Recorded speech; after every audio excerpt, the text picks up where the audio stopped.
I met an amazing guy on a dating app, and now I'm wondering if I should drop the I was born without the usual lady parts bomb on our first date, or let him crush on me a little longer before I scare him off. So, I have MRKH syndrome. Basically, this means I was born without a vagina, vaginal canal, cervix, uterus, and fallopian tubes. This makes it so I am unable to make love and unable to have children. I met a guy on a dating app about a week ago and we've been texting ever since. I've been super busy with school, volunteer work, and meetings, so we haven't actually met in person yet. We spoke on the phone once so far while he was walking home from work at 3 a.m. He's a bartender. He's really funny, and I feel like he gets me. We've set up a coffee date for Wednesday and I'm really looking forward to it. So far, he's definitely shown interest in me, saying things like how he's been crushing on me or how he thinks I'm really sweet and lovely. I don't want to get ahead of myself, but I feel the same way back. This is the first time I've ever connected with someone this way on a dating app. I'm excited, but at the same time I'm also very nervous. He's very honest and blunt about things and I feel that I need to reciprocate that. A lot of doctors and therapists say that there's no right time to discuss it, only when you feel comfortable. Although that's true, I don't want either of us to be invested in the other before having the chance to talk about it. So I guess my question is, how long should I wait before telling him? Would it be too much if I told him on our first date? I mean, for all I know, maybe he won't even be interested in me after we meet in person. But at the same time, if he is, I'm not trying to scare him away. And a follow-up question, how do I begin to tell him? Maybe a funny way to approach it? Or a good conversation starter that could lead the conversation towards my condition? I've told one guy before and that didn't go too well. I waited a month to tell him and I ended up crying while doing it. He was interested in me before I told him, but afterwards, he was only interested in being friends with benefits. My self-esteem definitely took a kick with that one. First update 5 days later, I apologized for the length of this, but I suppose I needed something for me to lay out what happened and come to terms with it myself. In short, it went terrible. And frankly, I didn't handle it well. The original plan was to get coffee, see how the date went and go on from there. He told me he had been recently fat-fished, not sure if that is the correct term, but he had previously met up with a girl who was way heavier than what was presented in her dating profile, and it allegedly went poorly. He was texting me less and less leading up to the day we planned on meeting, last Wednesday. He texted me Tuesday morning saying that he was sick, and apologized for the lack of communication. I had classes that day and was only able to get back to him later in the evening. I asked him if he was busy because I wanted to call him, see how he was feeling, and figure out what the plan was. I told him that health comes first, and we can always reschedule, but he insisted how badly he wanted to see me. Somehow he convinced me to see him Tuesday, at his place, even though he was sick. Once I got to his place, he was extremely sweet and nice. We totally hit it off. He complimented me a lot, said I was cute and hugged me, twice, all excitedly like when a puppy sees you when you get home after a long day. He made us coffee, and we talked about life, school, family, hobbies and interests, etc. It was going very well. We got into the discussion of movies and TV shows, and he ended up turning on his TV, and switched to Netflix. I asked him if he watched any anime. Personally, I'm not big on anime, but I've seen a few shows because my younger brother is into it. I recommended Full Metal Alchemist to him and we started watching that. He asked if he could sit closer to me. I said yes, and he noticed I was cold, so he turned up the heat and brought out a blanket for us. I had my head resting on his chest with his arm around me, and I joked about how fast his heart was beating. He said that it was probably because he had a cute girl sitting with him. In that moment, I realized I had to tell him about my condition. It took a while for me to get into that discussion because 1. I just wanted to hold on to that moment for a bit longer, and 2. I wanted to tell him, but I couldn't get the words to come out. He looked at me and tried going in for a kiss, but I pulled away. I said that I had to tell him something and asked him to turn off the TV. He obliged. I just froze after that. I literally couldn't get the words to come out in the way I wanted them to or how to begin to talk coherently. Even though I asked for advice in the previous post, I totally went blank in that moment, and none of it was implemented effectively. I tried changing the conversation because I felt like I was going to cry, but he assured me that I could tell him. I honestly don't remember what I said because I'm pretty sure my brain shut down, but I managed to mumble some sort of god-awful explanation. He asked a few questions, and then said he wasn't sure if he could be in a relationship that doesn't involve love-making. He said that we could keep it casual for now and see where things went. Even though I originally went in with the worst expectation, I was still hurt by what he said. I felt really let down because he met a lot of the things on my checklist, and I thought we connected well.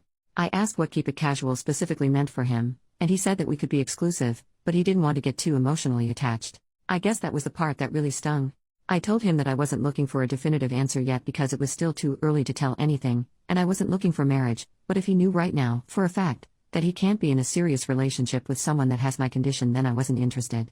I know myself too well, and honest to God, I can't get involved with someone without getting emotionally attached, and agreeing to see where it went would be intentionally setting myself up to get hurt. Plus, I think that was just his way of saying no to me nicely. He politely said that we could both take a few days to think about what we wanted, and he'd let me know. He was just trying to let me down easy, because we both knew what he meant. It was around 8:30 p.m. by the time we got done with that discussion, and I said that I should probably leave. He walked me to the elevator, in silence, and as I was about to enter the elevator, he asked if I would still be interested in being friends because he enjoyed my company. I said I wasn't sure, and that I'd talk to him later. By the time I got down to the first floor and out the building, I had tears down my face, and I felt like absolute crap. Pretty much every guy I have told about my condition would later go on to say that we could be friends with benefits or something more friendly. I just felt like no one would ever want me for me, and that all I would be good for is some side action. I felt really alone. I felt that the only reason I had ever been in a relationship previously was because I hadn't been diagnosed with my condition when I started dating my ex, and we had already been together for a year when I did find out. I felt like he only stayed with me a year longer because we had a strong emotional bond, but even that came to an end when he cheated on me. I'm not that insecure, but at that time I couldn't think straight. I had just experienced something nice, and it was instantly taken away from me. I haven't had many friends after my ex cheated on me with my best friend, and I cut contact with everyone in that circle, and making friends at university is difficult if you're a commuter. I ended up calling a guy I know as I walked back to the subway.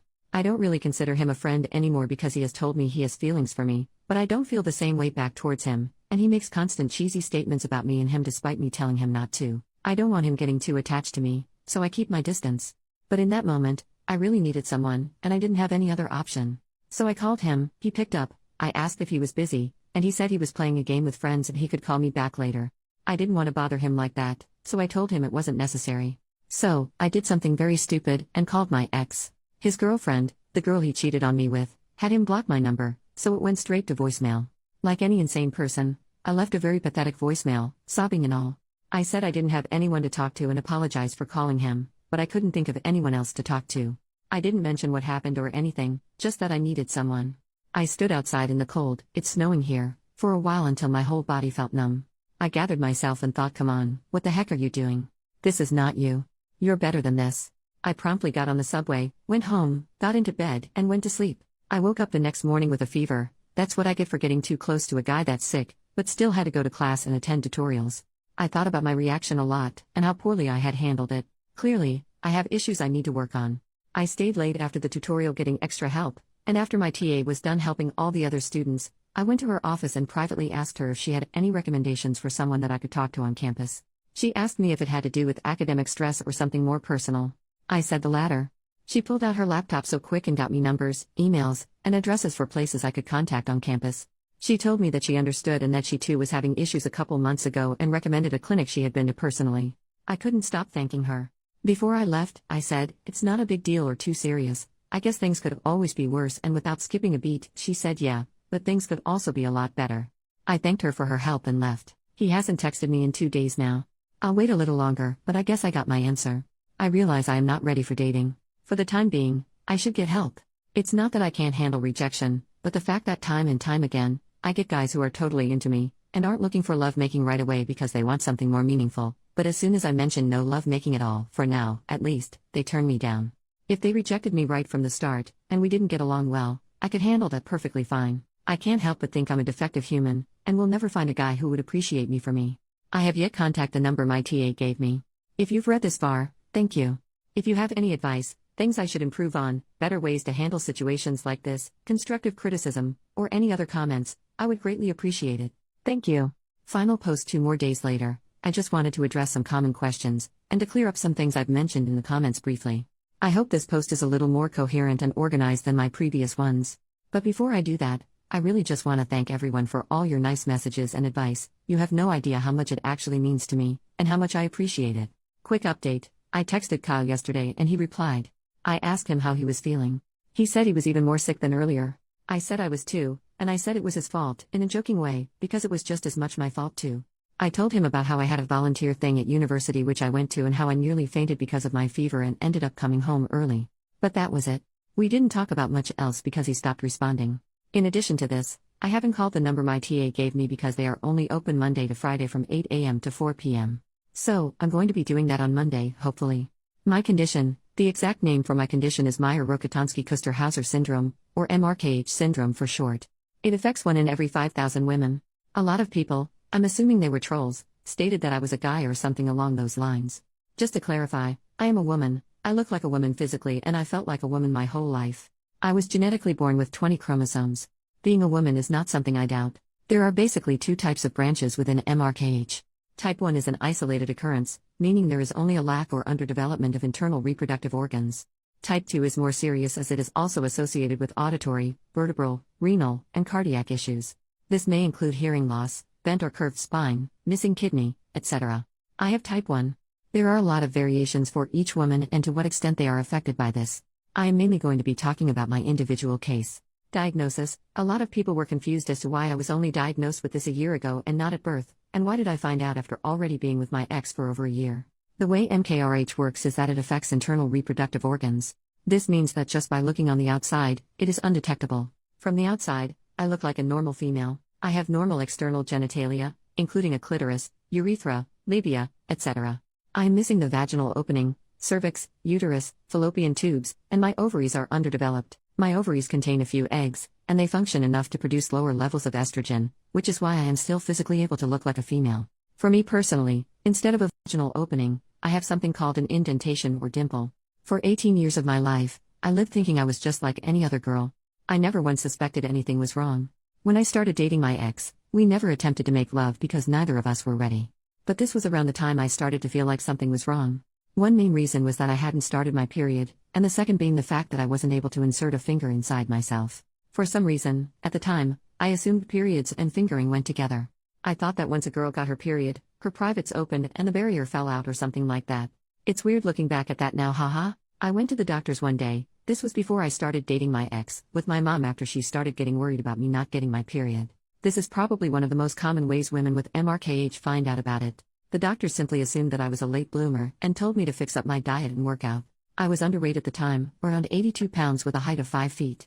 I was referred to a pediatrician who did absolute jack about my situation. The following year, I got my crap together on my own. I joined the wrestling team, track team, and I started doing weight training. As a result of this, I was also eating way more, and I gained a lot of muscle mass. I got my weight up to 120 pounds when I still hadn't gotten my period. I went back to the doctors. They still didn't take it too seriously, telling me that some women don't get their periods until they turn 20 or something, or asked me about my family history. I had multiple blood tests done, showing my levels were completely normal. I didn't feel like everything was normal, so I switched around doctors, seeing different specialists, and pediatricians, getting more and more blood tests done each time.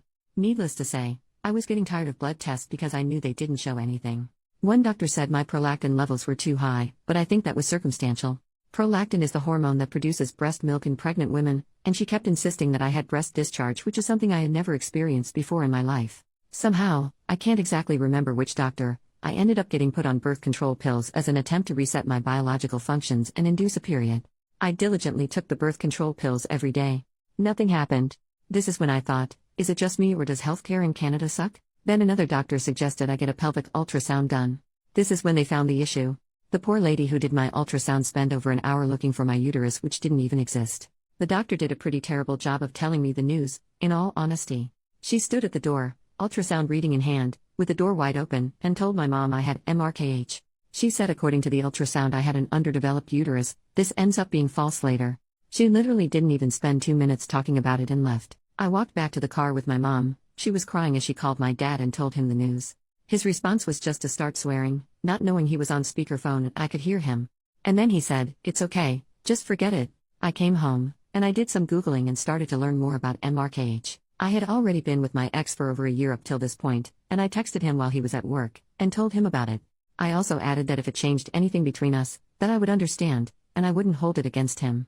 As much as I might hate him now, he was the only one who ever handled this news properly, which is something I really needed at the time. After the initial news, my doctor handed my file over to a sick kids hospital in downtown Toronto as they were better equipped to handle cases like mine. They started off by wanting to get everything straight with what they knew about my condition. They had me get an MRI done because, although ultrasounds are more inexpensive, they are not as clear and detailed as an MRI. I also had an ear exam, x-rays of my spine, and another pelvic ultrasound, to check kidneys.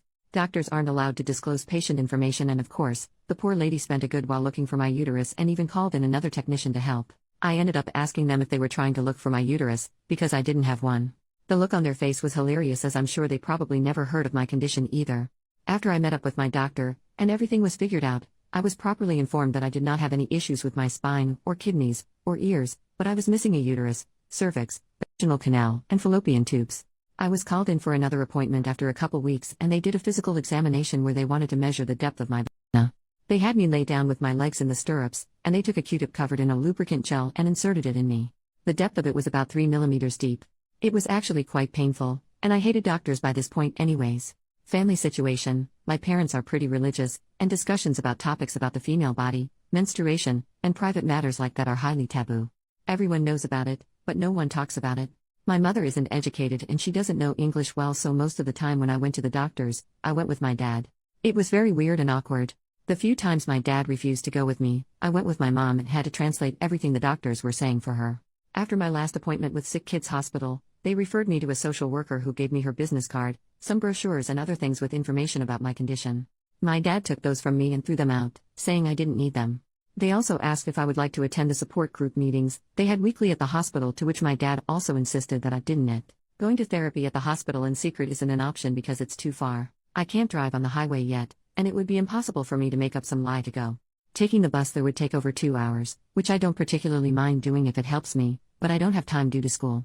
I actually got a letter from the hospital in September about a pretty cool MRKH conference here where different doctors came with information and everyone dealing with it was invited.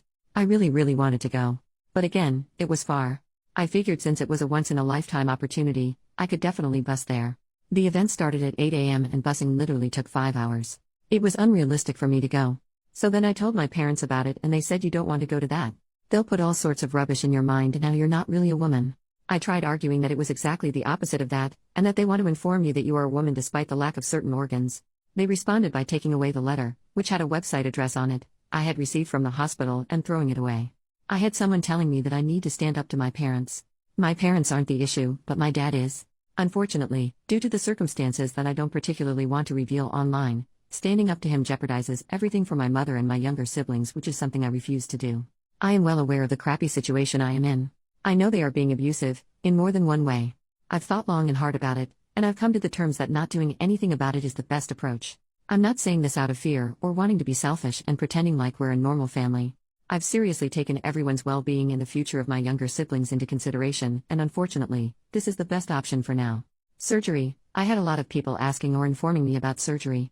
In my first post, somewhere in the comments, I believe I said something along the lines of I'm a broke college student, and surgery isn't an option right now, as a way to avoid talking about the real reason why I can't get surgery yet. Lucky for me, I live in Canada and I have health insurance. Surgery is definitely an option for me. But due to my family situation, they believe that I won't need surgery until after I get married, because I mean it's not like I'm going to be making love anytime soon. Haha. Additional comments. 1. A lot of people, mainly guys, are saying that I could look into doing butt stuff. It's all about personal preference, and I hate it. It's not hot, it's not fun, it's literally feeling like reverse pooing, and it's not a good feeling. 2. I can look into the asexual community, but I am not asexual. I may not be able to satisfy my needs, but I do have a pretty high intimate drive, and I do enjoy giving and other sexual activities. I don't know if I would want to be in a relationship with an individual who does not want that. 3. A lot of people had a lot to say about how I handled the situation. Some saying I did the right thing, and others saying I did it too soon. Honestly, I haven't figured out the right way to go about it. I have experimented with telling on first date, telling after a couple dates, telling before we even meet up, and none of them have gone well at all. I once told a guy about my condition before we met up, and the first thing he said to me when he saw me was, "Aren't you surprised I still agreed to meet up with you after what you told me?" I was so taken aback by it, I didn't even know how to respond to such an insensitive and arrogant comment. Someone said that if a dude has irritable bowel syndrome, I'm sure it's an important part of their life, but it's a huge first date turnoff.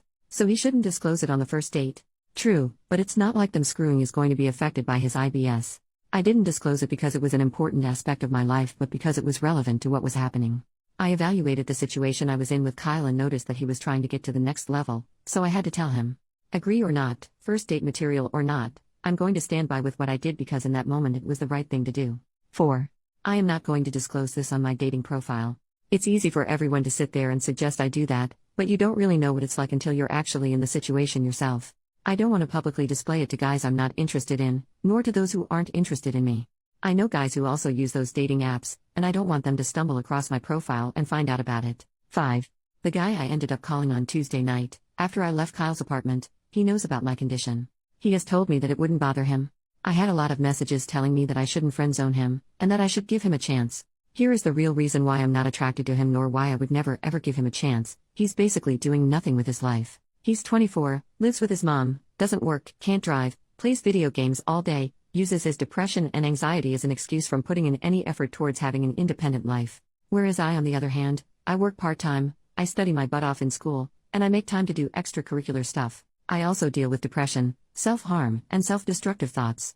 But I treat each day as an opportunity to make progress. I'm not saying I'm better than him because our circumstances are very different, nor am I saying that he's not trying his best because everyone deals with things differently. I'm just saying he doesn't have his crap figured out yet, and I'm not into that. In addition to this, he was once involved in a situation where he was the other guy. He was involved with a girl who had a boyfriend, and he knew this before getting involved with her but continued with it anyway because he was lonely. I was on the opposite end of that kind of situation, and even though he might not be aware of the magnitude of his actions, I am. There is no way I am dating someone who selfishly puts their needs first and is able to convince themselves that cheating is somehow okay. 6. I think one of the main reasons I even turned to Reddit in the first place was because I am clearly looking for some sort of support because therapy isn't an option for me. Social media platforms for support do exist, but my parents had me added or followed on those, and I don't want them finding out. This is far longer than it needed to be, sorry. I hope I answered some questions. I really do appreciate all the support I got. Thank you, and take care everyone. Edit 1, I'm only doing this to feel better about myself. Kyle finally replied to me and said, I definitely do not want to get involved. Fuck you, Kyle. If y'all want to hate on him, feel free to. I welcome it with open arms. Edit 2, I think I forgot to address this earlier. For those of you asking whether I can orgasm through clitoral stimulation, the answer is no. My clitoris is underdeveloped. Stimulation feels good, but it's not enough to reach orgasm. Maybe a stronger vibrator or something like that would work? I don't know. I haven't tried. Edit 3, guys. I can still pee. I have a urethra. You do not put a guy's pee-pee in the same place you pee from. Simply anatomy.